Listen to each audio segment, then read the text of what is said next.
John Blunt, welcome to Over the Bonnet. Thank you very much, Mark, for having me. A lot's happening at the moment. We've just been told that Brisbane is in lockdown. Yeah, I know. I just got off the phone to my father. He rang me not long after we got here and said, we're in lockdown. So I think I saw it coming when, unfortunately, the individual was roaming around where I live. It's pretty much where I live, you know. So I just was like, oh no. And that's the key word of this year. It's uncertainty. Like, we get asked a lot with our show, when are you coming here? When are you coming there? And we say, well, we don't know. Anything could happen. So, I mean, it's only 3 days, but yeah, it's extremely annoying and frustrating. How will it affect you? Well, it probably won't affect us too much because we don't have any gigs this weekend. But it does seem to upset the attendance or the level of people we can have in whether it be auditoriums or pubs. That seems to, they reduce the amount or the percentage of people. I think now in most or some places it's 50% in theatres, or it might be 75% of in clubs and pubs, but it can affect it that way, you know. But we'll wait and see. Who knows? I think this is the UK strain too.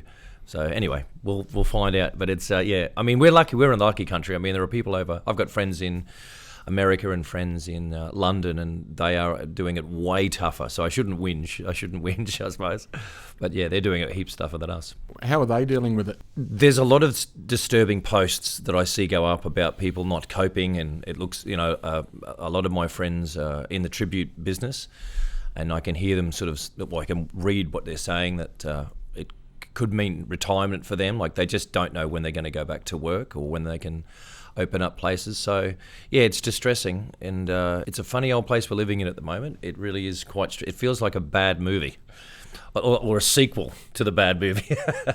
But I'm hoping next year will be better. I think a lot of people thought that when we enter 2020, that'll be the end of COVID. You're like, oh, it's a new year, that'll be the end of it, but it's still with us. So, but anyway, unfortunately, this is the time and place that we're living in now, so we just got to live with it, unfortunately. Will you get vaccinated? Yeah, well, they're talking about a vaccinated passport or something, which means if you have this passport that says you've been vaccinated, you can go into certain places. That's what they're looking at in the UK too. But yeah, I mean, I guess if we have to, we have to, but we'll see what happens, you know. See how bad it gets here. Like I said, we're in the lucky country here at the moment. In fact, I went into a shop in Coolangatta, and it was just all old props and memorabilia and things like that. I can't remember the name of it now, but I said to the owner, you know, do you get many movie people coming in here, like producers and props, people looking for props and things? And he said, mate, all the time, and apparently the next 5 years, Queensland have been booked, and New South Wales have been booked for Marvel movies, the Avenger movies. So everyone's making movies here because it's the safest place on the earth at the moment. So, well, Tom Hanks got it here though. Yeah, I know. That was just, yeah, because he got COVID.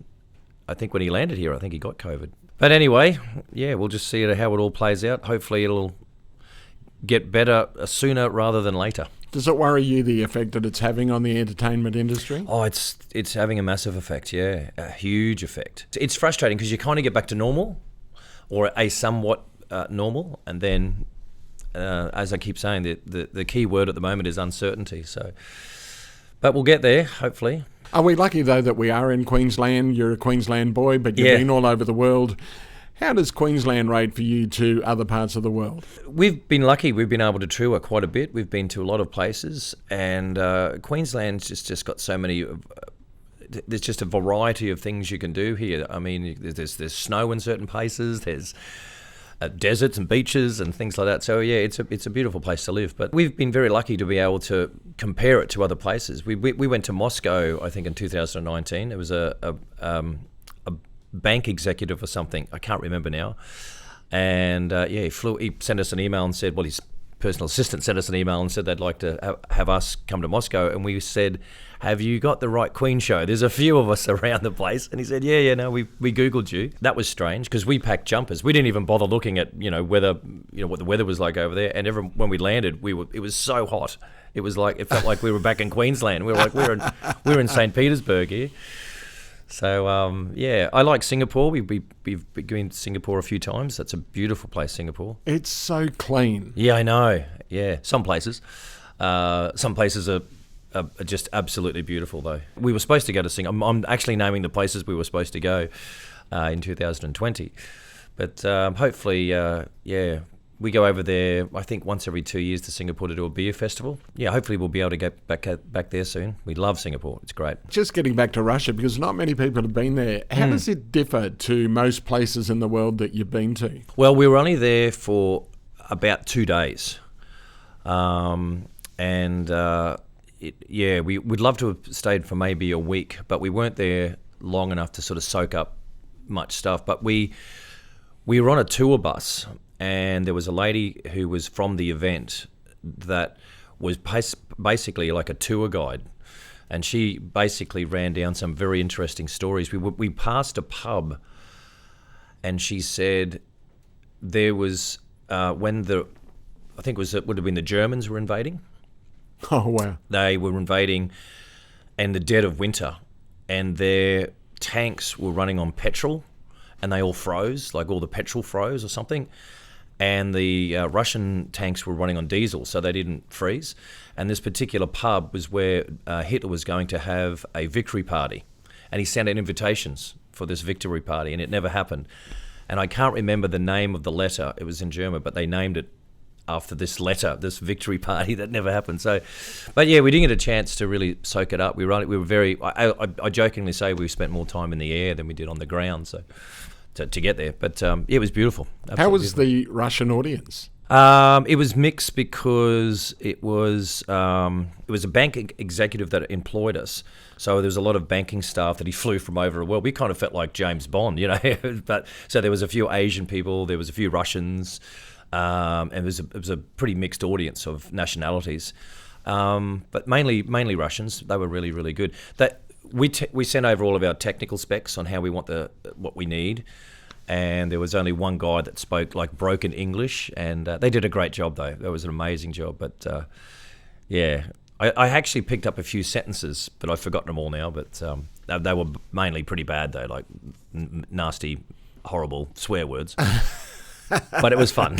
It was fun. So what's the strangest place that you've played at so far? The strangest place. Because Russia would probably be right up there. Yeah. Oh, geez, I don't know. It's probably here in Australia. I played in Macau. I did some shows with a Las Vegas company called Legends in Concert. That was kind of weird. Because I was staying in a place that had a massive Eiffel Tower. That's in Paris, isn't it? The Eiffel Tower? Yeah. I'm still asleep. It's terrible.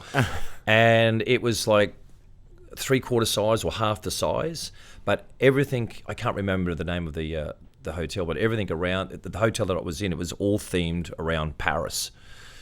And everyone sort of spoke a bit of French in the place. So every time I woke up, I had to keep reminding myself, I'm actually in Macau, not France. So that was really weird. But I can't think of the strangest places we've played. It would have to. I'll think about it on the way home. It'll come to me. But I'll email you. Yeah, I can't put my finger on it at the moment. But you talk about Australia. What are some of the weird ones here that you've been to? The weird places and interesting places that you've been to. We played out at Ayers Rock. We've played in Papua New Guinea. That was a weird gig. Yeah, we played in Papua New Guinea. That was a long time ago, and we all got diarrhea. That wasn't great. Yeah, it was an outdoor nightclub, and I think we kind of opened it, I think. And that was really weird. What happened? It was just really hot. It was extremely hot. In fact, I was trying to find a comfortable place that I knew I was going to pass out. I didn't want to fall down. That's it. I was literally going, yeah, I could probably pass out there because that will be okay. It won't land on any wires or guitarist pedals. But a lot of fun. We didn't drink the water, but we were drinking scotch afterwards or bourbon or something, and the ice cubes was what got us sick. But yeah, that was a long time ago. But I can't think of any other really strange places. Well, Uluru is an interesting place and probably the perfect place for a rock concert. Yeah, well, we did a corporate function there. And then we got a little tour of we were able to see a little bit of the place. But yeah, it's just such a fascinating place, Uluru. It was absolutely. There's just nothing around except this massive big rock. There's nothing else quite like it in the world, I don't think. But yeah, extremely fascinating. You got me thinking about now which is the weirdest show we've ever done. Or place. It'll come to me. Did you get to walk over the... No. I'm not sure they still do that. I'm not sure if that's still... No, it's closed down now. Yeah. My friend did when he was. We were in primary school. He got photographs, and I think there was a little book at the very top of it that you could sign or something like that. We were in primary school or high school, but no, I didn't get that chance to do that. But no, we certainly took heaps of photos, and it was amazing place. Freddie Mercury is a big part of your life. How did it all start, getting the tribute show and realising you had the likeness? Yeah, it was a long time ago. I was in a covers band and we were playing a pub. We kind of had a bit of a residency there, and I was the barman at the pub as well. So what happened one night, I think this band was playing, and my boss at the time said, you should do a couple of numbers with them. And I was like, oh yeah, I could probably do that. And then anyway, I started sort of fronting them for a while. But there was just one night, I think, we were supposed to do a Halloween show, and I forgot my costume. So I borrowed a jacket, I took off my shirt, and then I think I just had some boot polish that I painted across my top lip, slicked my hair back, and I said, and everyone laughed and said, my God, you that was 5 minutes and you kind of looked like him. So I started working out at Movie World, and there was a Legend show out there, and they wanted to revamp it a little bit. So I suggested that they maybe have a look at doing Freddie Mercury, and they said, well, who's going to do that? And I'll have a go. And there was me and a few other guys that actually did it as well. They were also Freddie Mercury? Yeah, there was a couple of others that were doing it as well. It's just because Movie World's open 7 days a week. I mean, there was several Batmans, there's several Marilyn Monroes and all that, just to obviously because you don't think about that when you turn up. You see Batman, you see Freddie, you see all these Marvel characters. Yeah. But there's several of them running around. Yes, they have to, because of the fact that it's 7 days a week, so they've got to have backups, I guess. But yeah, so I did that, and then I'm basically I really wanted to do a show where I could actually do Freddie. And it was really hard at the start to get people interested in the show. I think it's because there wasn't really any of them around. I think there was one other show that was mainly doing sort of theatres and touring around the place that didn't offer us much competition because they weren't playing in pubs and clubs. But we just found it really hard to get into them. I think it's because venue managers kind of knew what it was, but went, well, what could we compare it to? So then I started doing. I've always done Elvis Presley impersonations as a kid. So we developed this show where we did Elvis at the front, at the start of the show. In the second half, we did Queen. I call it the King and Queen show, and and then after a while, once we were playing in the venues, people said you should just do the Queen because there's a lot of Elvis Presley impersonators getting around. So we stopped doing the Elvis and we did the Queen. But I didn't really want to grow a mustache.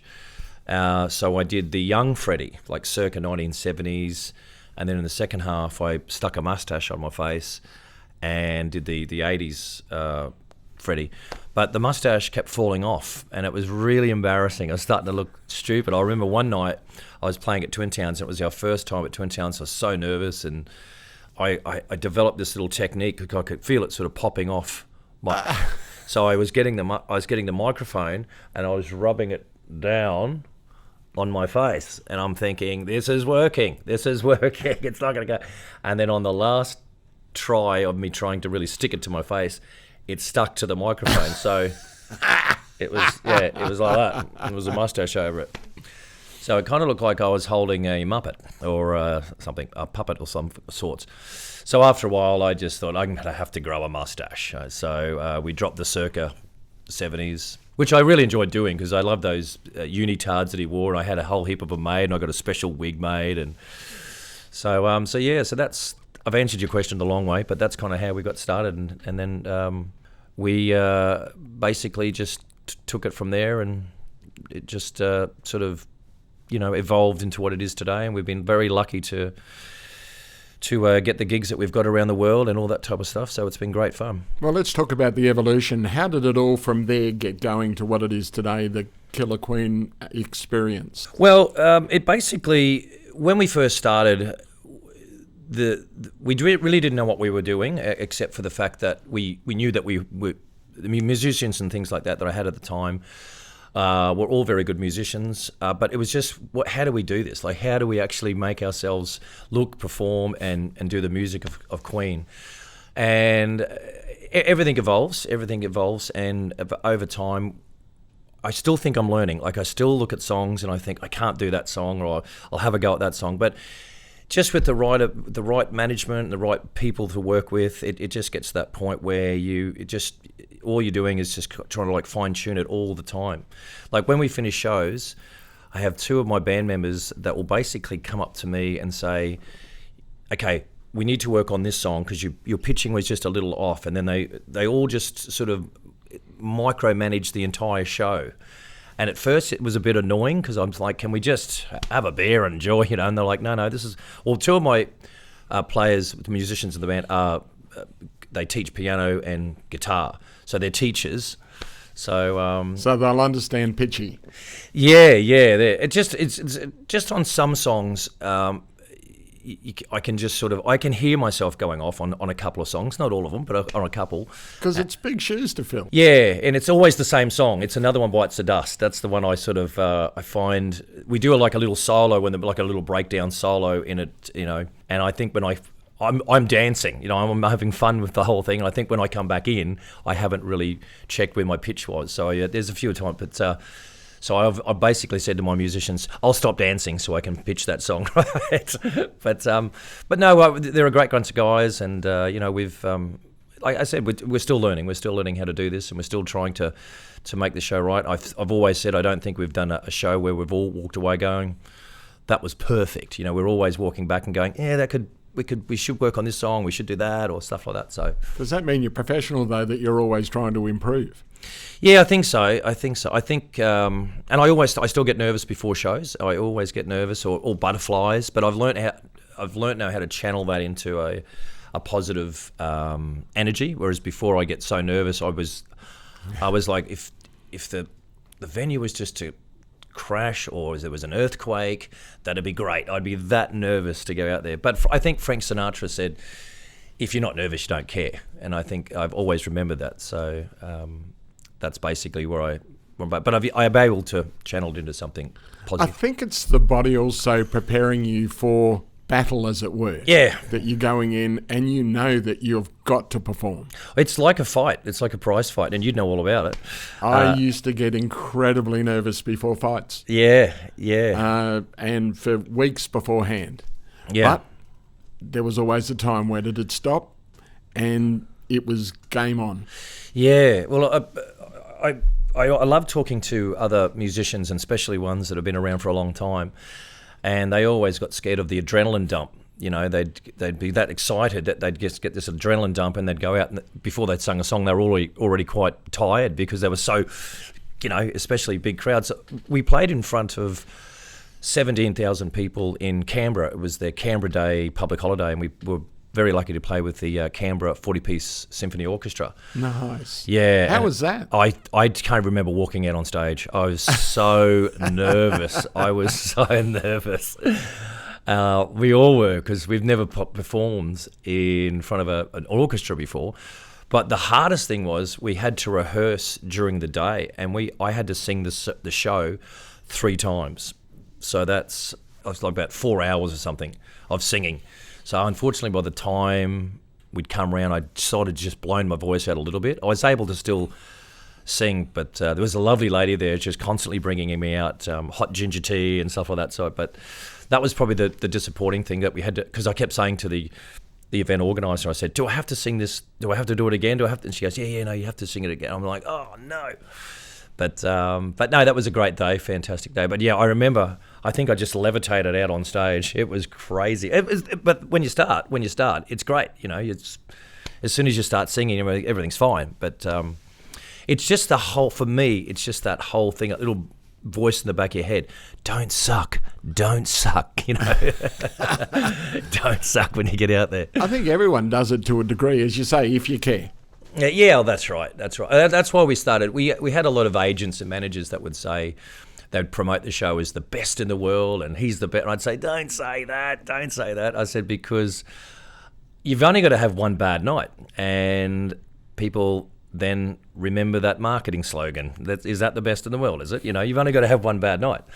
Or somebody else in the band has a bad night or something like that. So it is, I used to say to our managers, because they always, and some of them still do it today, the world's best and the greatest, all this stuff. And I'd say, don't say that, because, that is the truth. You have a bad night and people will go, oh, yeah, they weren't that good, Are you often performing on your own, or is it always with the band? Always with the band, yeah. So when we do cruise ships or anything like that, it is always with the band. I've been asked for years, could you do something to backing tracks and all that type of stuff, and just not really that interested. And certainly to the people out there that do it, I mean, more power to them. I'm just saying personally, Freddie had a fairly successful solo career, but is more remembered with the blokes that were around him, because they were all fantastic characters as well, So, but no, I've never really gone down that path. I would probably feel a bit lonely up there I'd be spinning around trying to find where my guitarist is, or going over to lean into the bass player or something, and it would be hard. What if Queen one day rang you up and said, John, Adam's sick, can you step in for the night? Well, I'd pass out, first and foremost. Well, that would never happen, but we're hypothesising here, I guess. Look, it'd be amazing. It would be absolutely incredible. I've met them. We went to, when they came to Suncorp Stadium, I met all of them, and they were extremely lovely. Just the most loveliest blokes I've ever met in my life. I was so nervous, I forgot Rog Taylor's name. So I went, hi. He went, and I went, oh. I just said, and it was really funny, because when I met them, I said to Adam Lambert, I said, come up the front here, and I was holding Brian and Wayne, my business partner, who's also the bass player in the band. We're all holding him like that, and Adam said, no, you go up the front there. And I said, no, you come up the front, mate. And I've got the photograph, but he's actually, he's kind of right up the back, and we were beside them, and we had a really good chat and stuff. But if they rang me, I'd be absolutely, I mean, I don't even know how to put that into words. But I'd probably decline it, because I think there'd be more hate from the Queen, because the Queen fans don't want that. They don't want that. I think they're very, very happy with Adam Lambert. I mean, some people like him and some people don't. But as I often say in this business, can't please everybody. But how do you think he goes in front of Queen? I like him, and I think that his voice is incredible. I mean, you can't take. He has one of the most amazing voices. And certainly when he sings Who Wants to Live Forever, it's just spine-tingling. It is amazing. And everyone keeps saying, it's not as if he's trying to be Freddie. That's a given. I went to a London convention, Queen convention, a couple of years ago, and I got this asked for me, and I had to answer it in front of all these Queenies, these Queen fans. And basically I just said, look, Freddie's dead. Unfortunately, he's passed, and Brian and the band are not. And they've got this beautiful backlog of amazing gems and beautiful songs and massive hits. It would be hard for them to sit around, capable of still performing, and not being able to. Adam's come along and presented them with that opportunity to do it again, and people love it. They did do it first with Paul Rodgers, and I think that's when they thought, this is great. This is great. I think they should cut an album, though. That's what I'd like to see. I'd like them to do Queen, the music of Queen with Adam, and do an album. That'd be cool. Do you think they should be looking at new music? That's what I'm saying. Yeah. New music. I'd love to hear that. I think that would be great to see what they could do. Just touching on the Paul Rodgers thing, that lineup was the guitarist or rhythm guitarist they had for that was a guy called Jamie Moses, and he is also Tom Jones's guitarist, and I got to perform with him and his band, Jamie Moses and the Falcons, at one of the Queen conventions, and that was a very nerve-wracking night too. I forgot the words to Radio Gaga, I'm not painting myself a real good picture here with the nerves, am I? Yeah, I forgot the words to Radio Go. Not the chorus. That would be easy. But the words. And I was just like, because I was just, it was a dream come true. I'm performing at a Queen convention in front of all these, hardcore Queen fans. And I was literally looking at it in the audience, holding my microphone. And then I went, uh-oh, I don't even know where I am. Did they help you along? Yeah, they just, I was laughing because I was like, worst nightmare to come true. I forgot the song. And I put the microphone down into the audience, and of course they brought me back to where I was supposed to be. But yeah, playing with Jamie was fantastic. It was, but we did the Paul Rodgers versions of the songs because that's the only kind of versions he knew. So that was interesting too. So another little moment I'm sort of cherish, little memory there. What is the biggest audience that you've actually played to? Well, the biggest audience we've played to at home in Australia was Townsville. We played at the Townsville Entertainment Centre, and we sold it out. We could not believe it. And there was, I think, 3,500 there or something like that. The biggest crowd is we played Singapore New Year's Eve at Clarke Quay. And I think we were told there was 20,000 there on the night. Just sort of, it was an extremely bizarre gig. It was 20,000 within the precinct, and they had like TVs in certain pubs and clubs in the precinct with us getting beamed live, not on TV, but just in the precinct there. So wherever you were, you could watch it. So that was probably the biggest, I think. Yeah, we went to Norway one year, and when there was, I think, 7,000 or 8,000 there at Norway. That was a big one. It was the last time we went there. We were playing or performing with UFO. God, I can't remember half. There's a guy from the States. He's like a bluesman. His name is Bobby Rush. And there's some really, really cool big names there. So I wish I could remember them. But we played some. Again, very lucky and very grateful to be playing some really big audiences. Who are some of the artists that you've played with, some of the big names that really are memorable moments in your career? We played Norway one year, and there was Twisted Sister.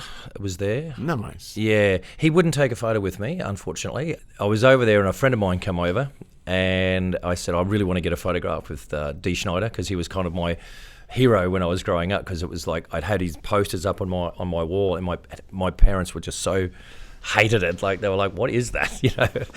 Yeah, my friend came over and he got a photograph with him because he was doing a book signing, and I couldn't get one. But he was before us.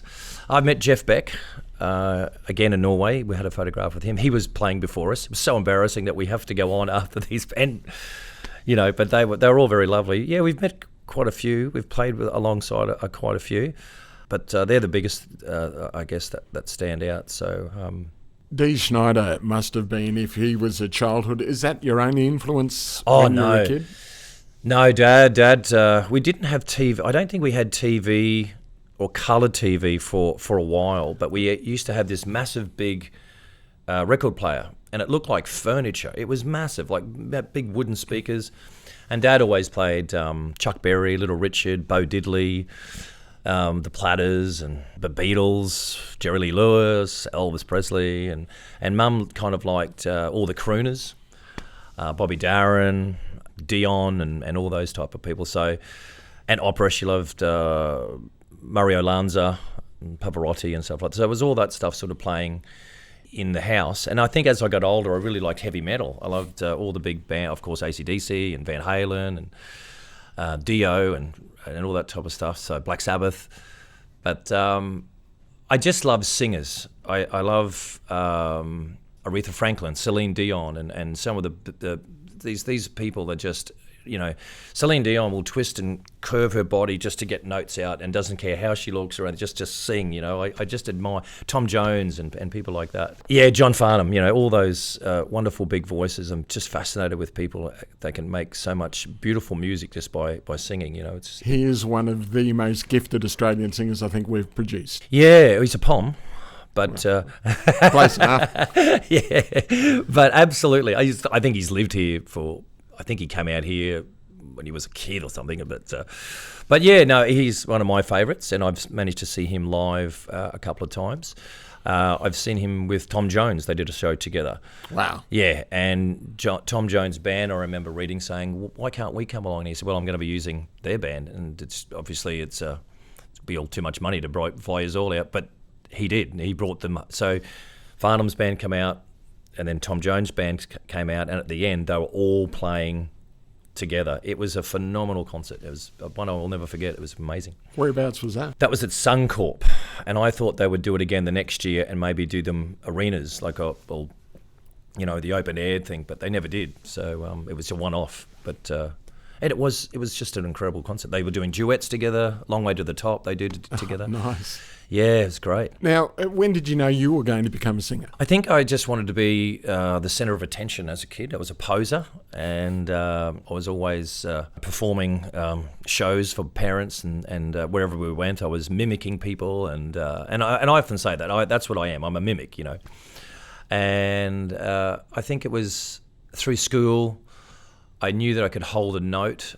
And I had a music teacher that gave me lots of confidence at school, said that you can sing. You can actually hold a note and you understand the complexities of singing and breathing. I think it's because I was raised with music for so long that it didn't come naturally, but I knew how to sing, Yeah, I think after a while I just really was fascinated with looking at getting into a band, and that happened, and then it just sort of took off. But I think I actually always wanted to be a stuntman.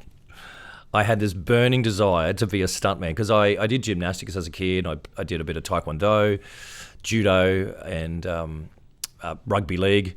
And it was the gymnastics that really, I knew how to roll and fall. But I always wanted to be doing something within the limelight of showbiz. I always wanted to have, I didn't have any desires to be a tradesman or anything like that. I always wanted to be in showbiz. When you first started, how did it all get off the ground when you went, okay, you got your first gig, you got into it and you thought, yep, this is me? It was a band many years ago that saw me at a karaoke, and that's kind of what started. It was karaoke. It was in 88, I think it was Expo 88. Wow, that goes back. Yeah, I didn't go to Expo, but that's where it came out of, because I think there was a Japanese pavilion or something that had karaoke in it. So as soon as that took off, there was every pub in town, I think, had a karaoke. And he saw me, this particular guy saw me. He had a show called Legends, I think, or something like that. And they basically just they didn't dress up, but they just tributed but Bill Haley, and they went through the era of rock and roll and eras of rock and roll. And he saw me and he said, I'd really like you to do it. We do an Elvis thing in our show. We'd really like you to do it. And I was like, I don't even have a costume, And my mum put together a costume for me. Good on your mum. Yeah. And I still remember it was all white, and I had like a big macrame belt. And so the young Elvis. Yeah, it was like the only thing we could sort of make that would look okay was the outfit that he wore in Blue Hawaii when I think he was getting married or something. So I wore that, and I got special white boots made because you couldn't buy white boots back then. Or you probably could, but they were being... So anyway, I did this show, and I was, I think I was maybe 22 or 23 or something, and I fronted the band. We did a couple of shows together. Yeah, that was really cool. That was when I went, that's it. That's what I want to do now. I got bitten by the audience bug and the applause and things like that. And I actually was a plumber for a while. I was working for my uncle, and I served about 3 years of it, and I had enough. I can't do it anymore. I'm sick of it. And someone said, well, you should have done it, and at least you have a trade. And I was like, yeah, you're right. But I said, every time I install a new vanity or a toilet, it's just no applause. So So you live for the applause still? Yeah, I look at adulation. We all enjoy it, and it's standing ovations and things like that are really nice to get, and it's just a great way to be recognised for, there's a lot of hard work that goes into it. The hardest thing is doing shows when you don't feel like it. You've had a bad week, or you've had a bad month, or a bad year, and you're tired, or you might be a little bit depressed or something. So I love talking to I got a few friends, I won't name them, but I've got a few other friends that work within the business that have been my idols, and that I often ring and sort of ask them questions and things like that. But yeah, it's hard because certainly in a tribute show, you've got to bounce out on stage and be everybody's favourite ABBA show, or everyone's favourite Freddie Mercury, or everyone's favourite Elvis. And you might not want to be doing that at that because you're depressed or tired or whatever it may be. So that would probably be the hardest part. I've realised that in the last couple of months where I haven't had a great couple of years in the last years for personal reasons and health reasons. But yeah, that's very hard because people have paid their money. They don't care what type of day you had, you know what I mean? And they don't know anyway. I don't know what your question was, but how forgiving are audiences? Pretty forgiving, I think. Yeah, I think I don't think it really matters who you are. I think most audiences understand that if you have had a bad night or anything like that. Do you tell them if you're not having a great night? I used to say to people, I've got a cold, everybody, I'm going to do my best to get through this. Years and years ago, I used to say, if I just wanted to be honest, and I figure if that's not a good idea either, just don't tell anybody anything. Just, maybe after the show you can say, I'm so glad I got through that because I've had a cold for the last week or so. But yeah, I used to let people know at the very start of the show, look, I've got a cold, and people would be, oh, great. I've just paid $40, $50 or whatever it is to watch some bloke with a cold. So that was one lesson I learned. Never tell anybody unless it's really bad. But, there's no days off in our industry. There's no days off. You can't... Wayne Vitale, my bass player, has had a major surgery at the moment, and he's just said it's really weird watching you guys go out and do shows because I would normally, rain, hail or shine, even if you're half dead.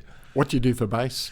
We've got a bass player. His name's Brad Poole. He's been with us for about 6 years now. There was a time when we were doing cruise ships and things like that where Wayne couldn't go. He had a young family, and so Brad's just been amazing. He's just slots in perfectly, and he actually looks a little bit like John Deacon too, which is handy because it would look weird if we had to employ somebody who had a beard or was obese or whatever it may be. So yeah, he fits in absolutely perfectly. So we're lucky. When you're actually going away, is it tough to be away from the family when you are away and doing a lot of touring? I think when the family, well, certainly my family, when the kids were young, my partner would have to, don a cape and turn into a superwoman to look after all the children, and it's a lot of hard work. So yeah, it does affect, especially. Well, in 2019, I think we did close to 102 shows or something like that, and we were away a lot. I think some of the wives of the guys who are in the band were happy that their husbands were away that far. I'm kidding. But with the family, with the children being young, it's hard on the wives because it's a lot of work. Washing, cooking, getting them off to school, getting them picked up, bathing them, taking all that type of stuff is so. But I call them rock and roll widows. That's what they are. So. Well, they do it tough if they can't come with you and can't bring the kids. Yeah, on occasions we've been able to bring partners and the children. I did it once. We do shows up in Cairns. Bruce is the guy up there who's been looking after us for many, many years. We've become very good friends with Bruce, and he puts us up in the casino. And we all said to him, "Can we bring our partners?" And he's like, "Yeah, of course." So it was the first time my children have ever been on a plane. So when we flew up there, so I was eagerly watching them in the seats to see how they would cope with the flight. And they were loving it. So that was great. How do they like the fact that what Dad does, that he's a Freddie Mercury impersonator and mimic? Well, when I was little, I would often have Freddie playing. I'm just listening all the time, listening for little things that he does with his voice, and so it was always kind of, not all the time, but it was kind of playing. And I would try and play a video a video would be playing before I would go and do the show. So I'd be packing my clothes and I'd be listening and watching just to get in, get the vibe. But they were growing up with that too. So there's lots of little videos of my children when they were babies singing "I Want to Break Free" and and things like that. And they did tell their teachers that my daddy is Freddie Mercury, and I had to say that I play Freddie Mercury, kids. I'm not Freddie Mercury. So, but it was good though, because every time they told them that, the parents would have to get a hold of me and ask, can we do shows at the school, fates and things like that. So it worked out well. Parent-teacher night must have been interesting. I've been to one, and everyone was just wanted to ask me things about the show and when can we catch a show and things like that. So, What's the most interesting question and most often asked question that you get? Are you gay? All the time. Really? Yeah. Is he gay? So, do you get offended by that? no, I just say I'm not, but my boyfriend is. So it's Boom. no, it's pretty much the main answer, the main question. Is he gay?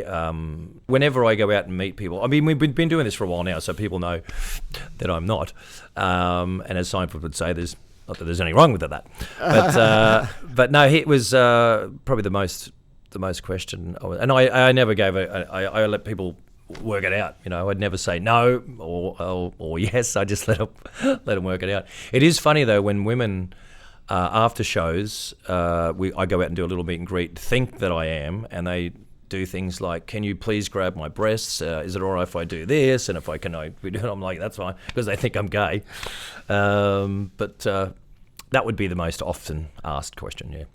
That's an interesting thing, though, with that sort of notoriety that you're playing into.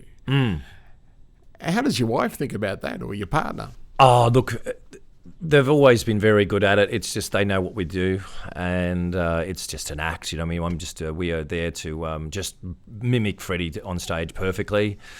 I did do a documentary on Freddie in London for ITV1, and I had to think about whether could I show it to my little ones, because I had to snog a lot of blokes, and it went right into sort of Freddie's private life and all that type of stuff. And in the end, I thought, no, they're going to watch it, so they've watched it, and they were good with it. So, because I wanted to talk to you about the ITV documentary, so it was a really big thing for you to get the gig. It was amazing. Yeah, it was amazing. I got an email. There was an agent in London that put me forward for it, and he said, here's his email, and they said, it's ITV1 Channel 5, we'd like to do a Skype thing with you. And we did the interview, and I hadn't been working for a couple of months, so I kind of had a bit of a beard. And anyway, very unFreddie. Yeah, well, he had a beard in some of his film clips towards the later part of his life. And we did the interview, and they said, we're going to do another one tomorrow. Can you shave the beard off and kind of look like Freddie, and we're going to get you to do some lines from the film. So we did that, and they said, we'll be in touch. And I had to do a cruise ship for 2 weeks, and I said to them, there's pretty much no Wi-Fi out there, so if I've got the part, you're going to have to get back to me pretty quickly, and you'll have to contact my manager, which I thought sounded like I was a bit pompous, but the manager is not my personal manager. It was the manager that looked after the band at the time.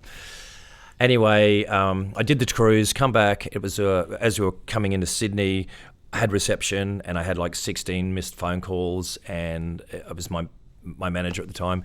And he said, "You got the part, and you've got to fly out at a certain time." And I was just, wow, this is crazy. I've never been to London before, and it was 2 weeks. We shot it in 2 weeks, and I was pretty excited to find out that I've got a mention on Freddie Mercury's Wikipedia page, so that was pretty cool. It just says John Blunt was the first person to portray Freddie on film in the Who Wants to Live Forever film. But it was an incredible time. It was really hard work. I had an old black cab waiting for me every morning, pull up outside my little flat that I was staying in.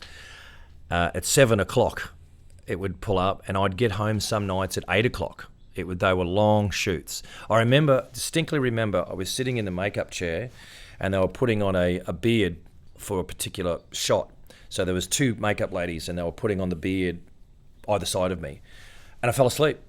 I literally just fell asleep, and I can't do that. I don't fall asleep sitting up. I've got to be laying down or reclined.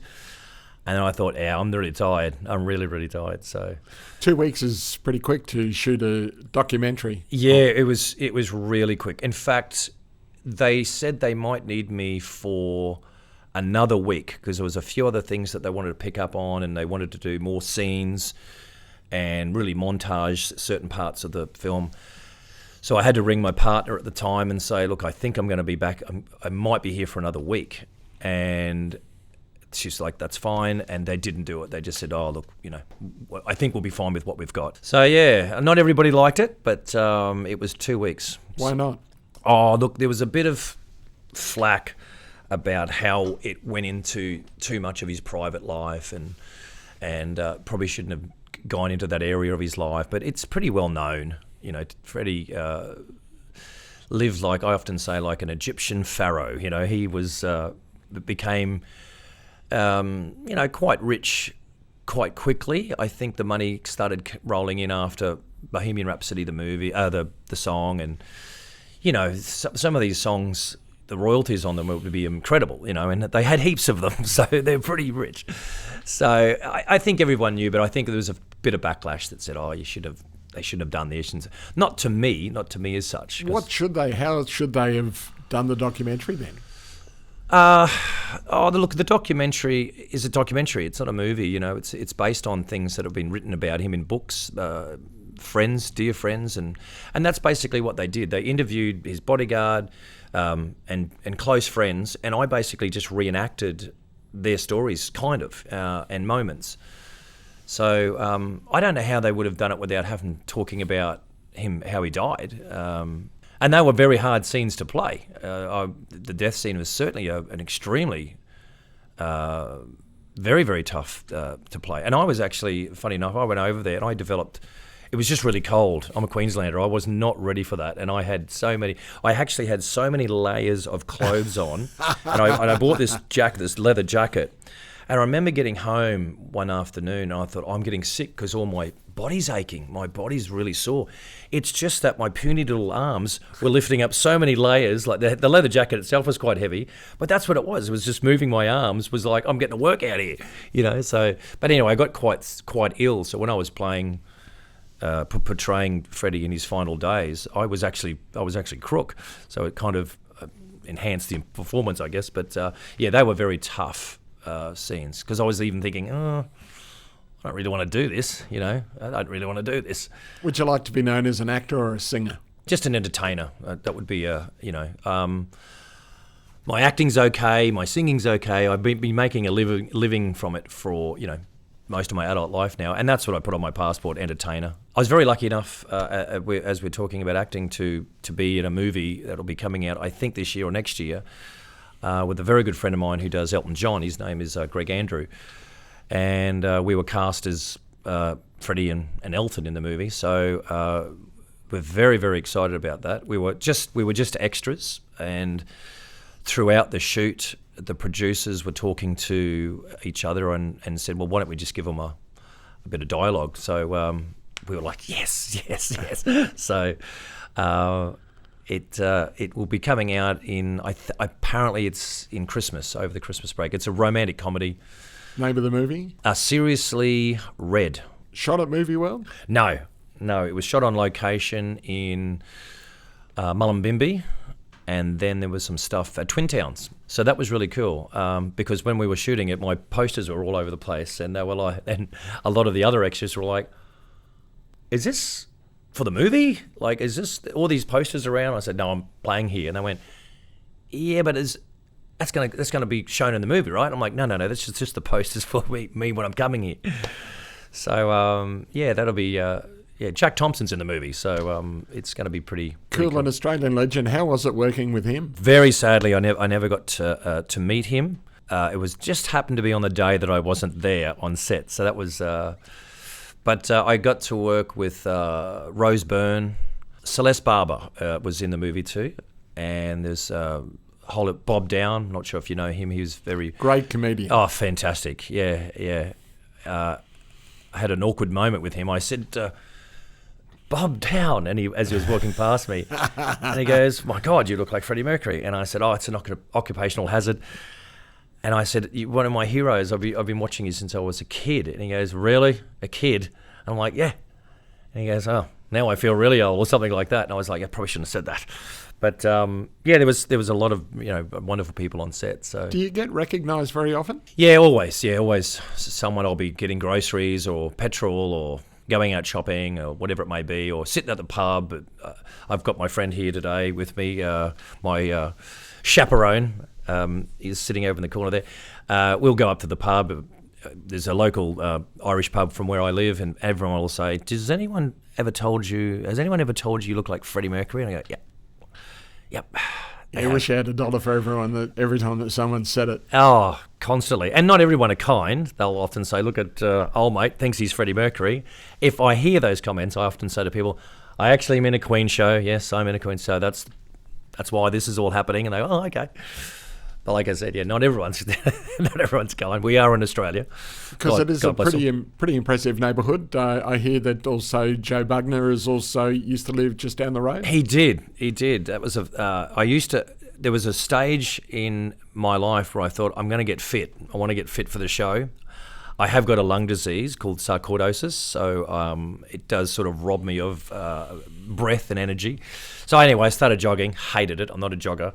And I was jogging past his house, which is just at the in my street, and he was just hosing the garden, and I've sort of gone, my God, that's Joe Bugner. So you understand what it's like when someone goes, that's Freddie Mercury. Yeah. So I just went, oh, now I've got to jog past him tomorrow. Now I have to jog past his house every day now, so to see if it is him. Sure enough, I was jogging past at the same time, and he was watering the garden. So I thought, he's one of my heroes. So I went home and I Googled Joe and Marlena, his wife. Everything came up about them, and she liked a champagne. So I thought, I'm going to go and get some champagne. I took my little girl with me, as I said off air. I didn't want him to have a Joe Frazier flashback or something and kill me. Anyway, I knocked on the door and I said, Marlena's yelled out, who is it? And I said, Marlena, it's John Blunt. I live up the road. And that week I was actually on the front page of our local rag because I'd just come back from France for a lookalike competition. I went, if you have a look at the local paper, I'm on the front, and I just live up the road. I'm the neighbourhood Freddie Mercury. I was so nervous because she goes, okay. She probably thought mental. I've got a stalker here or something. Anyway, she said, oh, okay. I said, I just wanted to meet Joe. Anyway, he's come out. I'll be right out there, old son. And he's walked out, and I've got my little girl on my side. I had a bottle of champagne. Couldn't have been more nicer. He came in, and when he fought Joe Frazier over in Malaysia, they took Muhammad's glove and his glove, and they dipped him in lead, and he had this beautiful big box. He said, have a look at that. I was holding it. He brought out his heavyweight champion belt, and she was showing me all the photos. She worked for Robert Murdoch. She was a journalist, and she was great friends with the Rat Pack, and she'd met Freddie, and she showed me the photograph of her and Freddie, and I'm like, wow, this is crazy. And my partner at the time was ringing me. I'd paid for a pay-per-view UFC fight to watch, and she's like, you're missing it. I said, I know. I'm in Joe's house. And I remember her saying at the time, she's like, they're going to call the cops. They're going to think you're too weird. And I was like, no, it's all good. They're offering me food and beverages. It's fine. And so we became very, very close friends. I did a show at Kedron and Wavell, and I rang Joe and Marlena, and I said, I'd like to bring you along. And I hired a limo. It wasn't expensive, but it was a limo. And he sent back a text, I think, of the week of the show, and said, Marlena can't come. I'd like to bring my neighbour. And fortunately, it was Alan. And he turned up with Joe, and Alan and I have been friends ever since. And Joe's been a very close friend ever since. So I'd always announce him when he'd walk through the door, when we'd go over for beers or barbecues, and as soon as he walked through the door, I'd say, ladies and gentlemen, the heavyweight champion of the world, Joe Bugner. And he'd walk over and slap me and go, undefeated heavyweight champion, undefeated. And I go, okay, I'll get that right for the next entrance. But it was funny because I was saying to Alan, he'd walk in, and as soon as I started doing this over-the-top, melodramatic, ladies and gentlemen, you could see him sort of, he'd change his posture a little bit. I think he was so used to hearing that ring announcers doing it, and I did it extremely well. But, great. Joe's been a great friend, great guy. So you're a bit of a fight fan? Always, yeah. Pugilist, I call myself. That through Dad. Dad raised us on Bruce Lee and Jackie Chan movies. But, Dad was a huge fight fan, so it was always... And I think doing martial arts at a very early age and judo and things like that, just fascinated with it. For me, it's boxing the sweet science, and it really is physical chess. It certainly is. And you know better than anybody that you've got to land punches on your opponent while they're landing on you. So there's a lot of it's chess. It's whoever makes the first move here is going to have a checkmate. Yeah. So yeah, Dad was really loving. Dad was in the army for 9 years, so he was very, very physical and fit growing up. Still is. He's in his 80s now. But I met Jackie Chan. I was in. No. Yeah. I was working at Myers in the city, and he did his very first show in the Valley, Fortitude Valley. I think it was called Rumble in the Bronx. I can't remember exactly. But my first Taekwondo teacher, Brett Arthur was his name. He was 6'6", and he was one of the most incredible physical specimens I've ever seen. He was just absolute. I just wanted to be him, my first Taekwondo. Sadly, he passed, and he was with him. I think he was with him on the day. I was like, oh, Brett.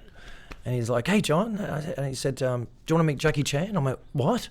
He goes, yeah, he's in the sports section. He was getting wristbands or something like that. I'm like, oh, my God. And he goes, yeah, he's there. Nobody knew who he was. I said to all of my co-workers, Jackie Chan's here. And they went, who's she? I went, it's Jackie Chan. And they went, I know who you're talking about. No one knew because he wasn't that big here. But we were raised. Dad was VHS, all the old Drunken Monkey, and all these old fighting, So anyway, he's come past, and he had a little bit of security around him, not much. He wouldn't need it. No, he wouldn't need it. No, but I think his wife was with him, and anyway. I was trying to find a bit of paper. Do you think I could find a bit of paper? Nothing around. And there was this like ribbed bit of cardboard. And I felt like a tool. I went up and I said, Jackie, can you sign that? And he signed it.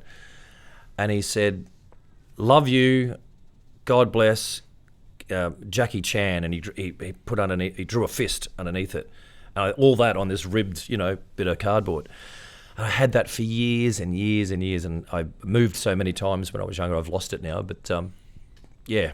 So I met him. Nice guy. Lovely, absolutely lovely. Because I was asking him questions, and he was getting moved on. Like no one knew who he was. Nobody knew. So I'm like, this is great. I'm looking around. Everyone thinks I'm just talking to some Asian guy. And I was asking him questions because he was on Enter the Dragon. He was an extra on Enter the Dragon with Bruce Lee. Oh, really? Yeah. Yeah.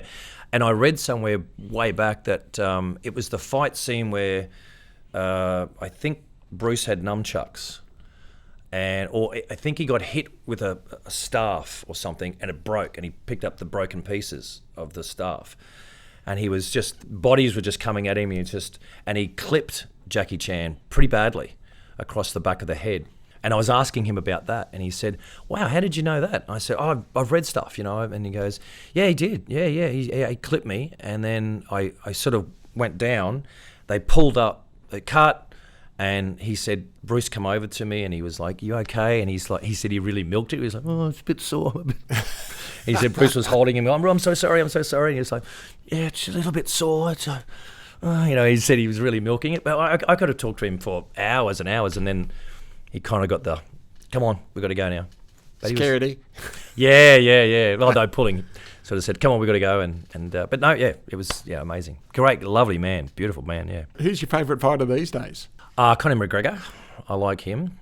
Yeah. Only because he exploded onto the scene with so much personality, so much confidence. He just stood out. He was a polarizing sort of figure. He is a polarizer, and the Russian that is Khabib. Yes. Yeah. Khabib really brought him out, and then Conor sort of said, hey, mate, it's just a show. Yeah. And it just too late, though, unfortunately. It was personal. It was a little bit late, and it did get personal, but it's interesting to know behind the scenes how much is show and how much is blow.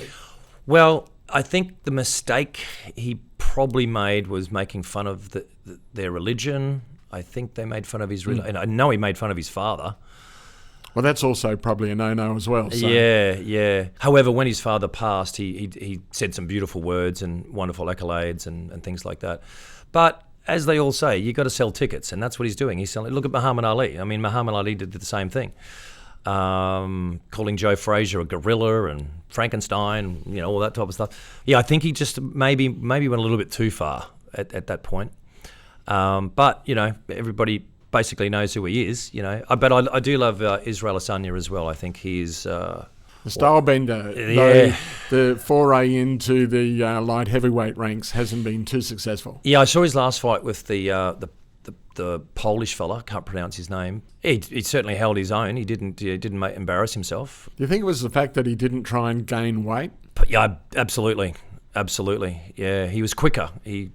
But he can take a punch. Like he's got a good chin. Like he was. I would not like to be hit. I don't want to be hit by anybody, but I would not like to be hit by that Polish guy. It'd be like getting hit by a car. So as far as training these days, are you still doing any martial arts? I've just started getting back into it. I've started to. I've got a boxing bag in my living room. It can move. You can box and it moves. Oh, yep. It's got a big sand thing on it. Yeah. Anyway. But I eventually want to get a speed ball, and I want to get a full length punching bag, as well as the shaped, the head and the torso. Yep. I'm going to get those. I'm slowly getting back into it. It's just because I don't like jogging and I don't like walking. Skipping? I suck at it. I've just gone and bought it. I just went and got a skipping rope, a proper one. And the next morning, it was so embarrassing. My knees were sore, and I'm like, oh, I'm getting old.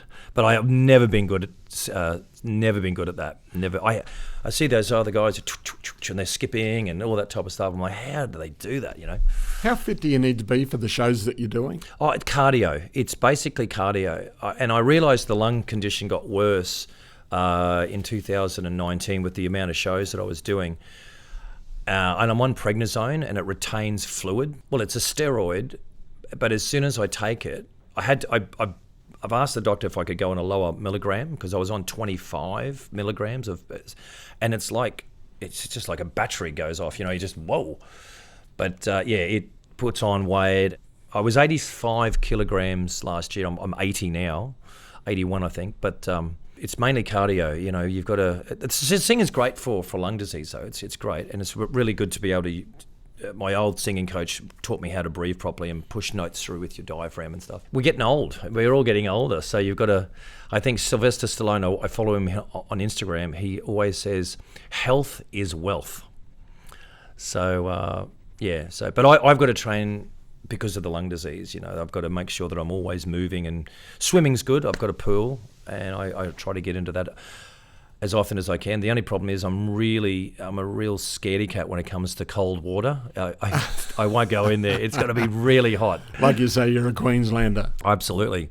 I'm actually looking at trying to get my pool heated so I can sort of swim in it all year round. But that'd be nice just to get into it. It's like a nice warm bath, and that's how it has to be, is like a bath. When you are training and you are doing these things, are there performance-specific exercises that you do, because you need to be flexible and those sort of things? You said you did gymnastics. Yeah. Has that helped with the Freddie show? Yeah, absolutely. Yeah, he does. Well, I think Freddie kind of morphed ballet with boxing, because he did box as a kid, and there's pirouettes and there's punches and there's left hooks and jabs, and he's doing it, and then there's pirouettes and all those types of things. So, I basically do a couple of push-ups, and I do all my stretches that I've done in gymnastics and in Taekwondo. It's mainly hamstrings and stuff like that. Very embarrassing thing happened when I was out at Movie World. I was doing Elvis, and I was doing Burning Love, I think the song was, and I was doing this thing that he would do, and I pulled a hamstring. It was the most embarrassing thing, and it was weird. I shouldn't laugh. Well, it was so weird, because I've never ever done it. Of all the sport that I've done as a kid, I've never done it before, and it felt like someone had stabbed me. You did it properly. Yeah, it felt like someone had stabbed me, and blood was coming out. Because I could feel trickles, and I scared the hell out of me. Yeah. But it felt like a stab, and then blood dripping out. And because I actually looked around, I thought someone has stabbed me. Wow. Wow. And that took ages to heal. Ages. Wow. So now I always just general stretching, bending over, and all that type of stuff. Because of your martial arts background and wanting to be a stuntman, how did that fall by the wayside? When I was in grade 10, my what do they call it? Counsellor, or no, not a counsellor. The people that guidance counsellor. Yeah, I think it was something like that. They were asking. We did this thing where we put into work experience from school, and they said, what would you like to do? And I went, stuntman. And they went, I don't think we'll be able to put you into any work experience. But they tried very, very hard. And back then there was nothing around. Anyway, they ended up they said, we can't get you work experience as a stuntman, but would you like to go and see where commercials are made, like where they piece together commercials, radio ads and all that type of stuff. And it was a place out at, I think it was Milton. I can't remember now. And yeah, they had very similar to this. And they had a few of these little rooms, big ones, smaller ones, and all the rest of it. And I said, yeah, I'd like to do that. So I went out there, and I was there for every Tuesday for, I think it was for a month or so. Oh, no, probably for the whole year, I think, yeah. And I got to see how television commercials, and I met Jamie Dunn, and I met all the radio announcers on the day. And so that was really cool. That was again, getting slightly bitten along the way, the bug to do this thing called showbiz. I did my work experience at the old 4BK. Okay, yeah. In the newsroom. Okay. Loved it, and that fueled me. Boy George come out there too. I think he came to 4KQ. Is that the zipper? Was that the logo was a zipper or coming up on? No, that was 4IP. Oh, he's 4IP. Gotcha. Yeah. Okay. That's a long time ago.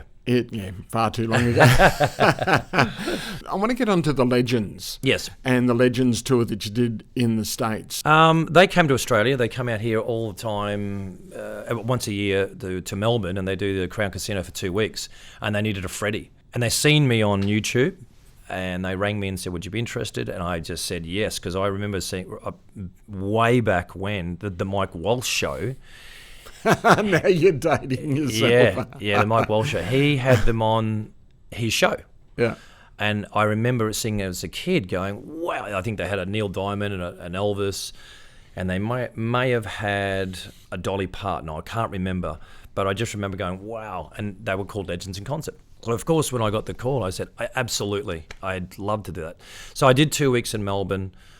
We went to Macau, and then in late 2019, they asked would I come to Connecticut, and I lived there for 5 weeks, and we did a show every single day, and two for Tuesday, and it was very intimidating. That the Americans certainly know how to put on a show. It's a fantastic show. The whole thing just runs like a beautiful machine, and it's just incredible, and everyone's lovely and very supportive, and the acts it was very intimidating. They are amazing. They are next class, next level.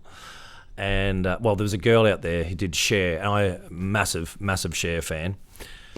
Again, singers. I would sit in the wings the whole show, every show. I'd just sit in the wings like a little kid, just watching them. It was just magic. And the funny thing is, when I was working with a Stevie Wonder guy who was, I just can't even find the words. It's simply amazing. Cher and Elvis, Stevie Wonder. There was a Dolly Parton, and there was a Donna Summer. When I came back to Australia, my brain had somehow morphed into I was working with the real ones, because I was there for a month working with these people. So I've often said, I've worked with Stevie Wonder. No, I mean, they look like them, they sound like them. So yeah, it was amazing. But it's the best thing that come out of that is that their friendships. I'm still friends with them today, and we're always communicating through social media. So it's I think that's the loveliest thing that comes out of this industry. It's just all the people you meet and the friends that you make along the way. What about the egos that you do find along the way? Is that something that you've had to deal with? Yes, I have. Look, egos are fine as long as you can back it up. If you can't back it up, you are always going to get more jeers than cheers. Ego is confidence, and you need that ego to be able to perform in front of people. And but you got to keep it in check. I think when I was younger, I had a bit of an ego when I was working around the traps. I thought I was the duck's nuts. But it is watching other people do it way better than you, and you go, okay, I'm not that good. But it was a long time ago. I mean, like I said, I'm still learning, and I'm still open to anyone's suggestions on what I should be not doing or doing. But yeah, there's a lot of people with egos in anything, you know. But you've just got to back it up. That's all. Who's your favourite artist that is impersonated? There's a few of me that I've impersonated. Yeah, both. I used to do perform Because you were doing Elvis and Roy Orbison? Yeah, I love Roy Orbison's voice. I absolutely love his voice, and something that I've always enjoyed and miss. I think if I was to stop doing the Freddie Mercury thing, I would definitely go back to doing Roy Orbison. I wouldn't do the whole dress-up thing. I would like to just be myself and talk about the music and how the songs affected me and when they were written and what year and things like that. I really love, Roy Orbison's incredibly sad life, but one of my favourites to impersonate. Yeah. Is that like that looking through a glass onion sort of style that John Waters? Yeah, that you'd be looking at to try and do something? Absolutely, yeah, absolutely. Somewhere down the track, I've seen John Waters'. I've seen it twice, and absolutely blown away. It was one of the. It was so moving. I won't talk about it because I think he's touring it again. I don't want to give anything away, but there was just a couple of moments where I was with my friend and we were just like, "Whoa! What happened?" You know, that was just these really cool things throughout. Simple things that he's done with lighting and movement and just, yeah, if he is doing it again, I heard he was doing it, you have to see that show. It was just incredible. And what a talent. What's the show that you have on your list that you need to see before you hang up the performer's moniker? It's funny. I just took my kids to Shrek, the musical, and it blew my mind. Really? It blew my mind. I thought... They love Shrek. They watch the movie, and as they're getting older, they still love Shrek. So when we sat down in the theatre, I kind of thought, I'll get through this. The kids are going to love it. I'm going to be a hero. You know, this is what they want to see. And I was like, oh my God, it's the gingerbread man. I'm like, yes. You know, I'm like, gee, I was right into it. And the performances are just perfection. In fact, Todd McKenney is in it. He needs some sort of an award for his performance. It is, and again, I won't give anything away because I think it's still going. But that was a masterclass in performancing. It was performance. Is that a word? Performancing. Yeah, he was just absolutely fantastic, brilliant, and I just had the best time. In fact, when it was an interval, I just didn't want to leave. I was like, I want to sit here in case I miss something. You know, when they come back out. But to bucket list show, I'd like to see Phantom of the Opera. I haven't seen that. Wow, okay. Yeah, I'd like to see that. I can't think of any at the moment. That would definitely be the one I'd really like to see. I wanted to see Celine Dion in Las Vegas. I didn't get to see that. But I think we've seen most. I haven't been to a lot of concerts, but the ones that I have kind of ticked off the bucket list. Elton John, I went and saw. As we said earlier, Tom Jones and Farnham and Queen with Adam Lambert. So my bass player Wayne has actually seen the original lineup. He saw them in Sydney. So he witnessed Freddie Mercury, so that's pretty cool. We always sort of envy him for that. But yeah, I don't think there's too many that I'd have to have a look at, see what there is to offer before I check it, do the bucket list thing. How do Queen fans react to you? Oh, I think Queen fans just enjoy the fact that they can go out and watch and listen to a Queen show in the style of how they were. It's nostalgia. So that was the music they were brought up. It's the soundtrack of their lives. And Freddie out the front, I think, is something they enjoy. I get a lot of people wanting to talk to me about the documentary and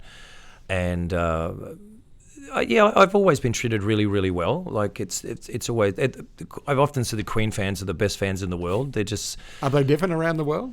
They all have the same love for the band and Freddie, and the conversations are pretty close, and it's just wonderful.